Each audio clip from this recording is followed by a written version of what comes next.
It was almost midnight when the buzz of my phone pulled me out of half-sleep. Reaching across the nightstand, I blinked at the glowing screen. A message from my girlfriend. Just a short, casual text, but the words hit me like a blade. She said she was spending the night at Tyler's place. No explanation. No context. Just that. For a moment I froze, staring at the letters as if they might rearrange into something less cruel. Tyler wasn't a stranger. He was someone I knew well, someone I had welcomed into my home, grilled burgers with, laughed with. A friend. And now he was the name attached to this late-night message. My chest grew heavy. I wanted to dismiss it, to tell myself it was innocent. Maybe she was with a group of friends.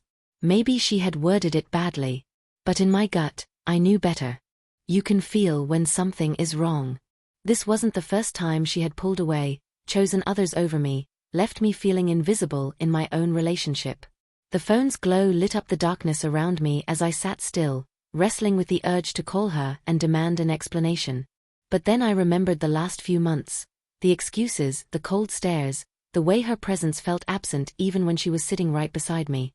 A phone call would only invite another lie. So instead, I typed one line. I told her not to come back.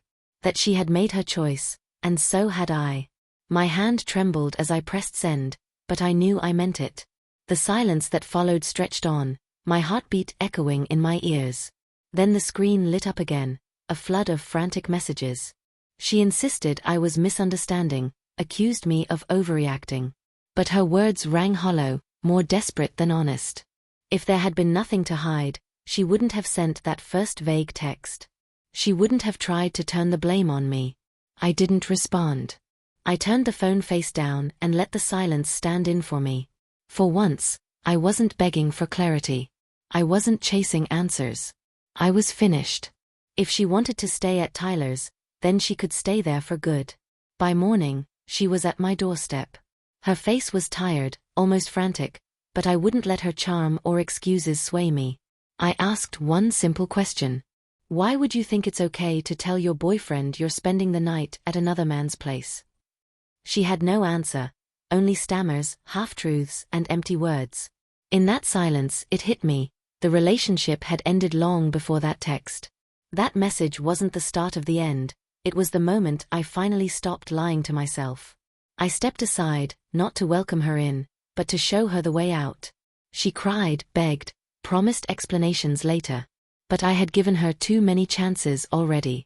My voice was calm this time, almost weary, as I told her to leave. And she did. The days afterward were brutal. I replayed it all in my mind, wondering if I had been too harsh, if I should have waited to hear her out. But every time I pictured that midnight text, I knew I had chosen correctly. I once thought love meant holding on, no matter the cost. Now I'm learning that real love also means letting go when holding on destroys who you are. That night, I chose myself. It hurt. But it was the only decision that made sense. Now, when I remember that midnight buzz, I don't feel anger anymore. I feel clarity.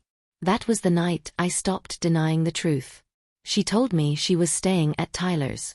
My reply told us both that I was finished pretending. She never expected my answer.